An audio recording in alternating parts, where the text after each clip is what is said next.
installation. We recommend at this point that you recheck the internal dimensions, width and projection, and check the measurements across the internal corners, which should be the same. Silicone seal the gaps between the front of the eaves beam external trim and the front of the windows to create a watertight seal. Position the eaves beam centrally on top of the windows. The inside face of the overhang will sit against the front face of the panels, and the end of the eaves beam will be flush with the outer face of the side panels. The eaves beam pieces will also require joining at the corners. They're joined by using two eaves beam joiners which slot together and slide into the channels on the inside of the eaves beam. Apply a bead of silicone to the cut faces of the eaves beam prior to joining.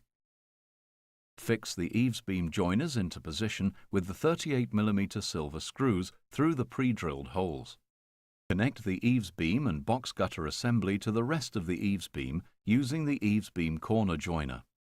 Once assembled on top of the panels, drill through the eaves beam only using a long-reach 5mm drill 100mm from the edge of each window. The first holes from the end of the eaves beam should be at 100mm to ensure it's fastened into the window.